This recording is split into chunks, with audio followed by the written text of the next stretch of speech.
Qu'est-ce que quelqu'un a fait qui t'a fait penser qu'il était vraiment intelligent? Mon professeur de physique au lycée était connu pour rendre son cours le plus difficile de l'école. Ses examens étaient tellement compliqués qu'il devait ajuster les notes après coup. Il reconnaissait qu'il notait sévèrement, posait trop de problèmes difficiles et ne laissait pas assez de temps. Même les meilleurs élèves avaient du mal à finir à temps.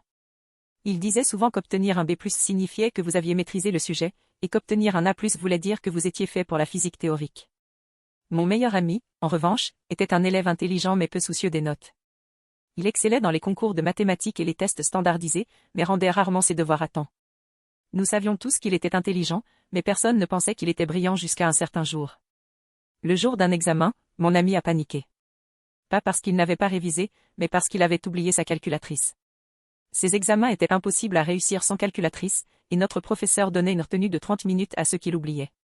Le test demandait des calculs trigonométriques avec une précision de 3 décimales, ce qui le rendait encore plus difficile. Après l'examen, mon ami est sorti en souriant, affirmant qu'il avait même eu le temps de faire une petite sieste.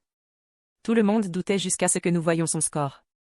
Il avait presque eu la note maximale sans calculatrice.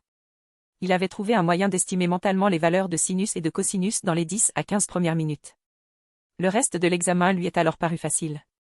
Je suis sûr qu'il a inventé cette méthode sur le moment parce qu'il détestait réviser. Nous n'avions jamais appris de trucs comme ça en cours. Ce jour-là, il a prouvé qu'il était vraiment un génie.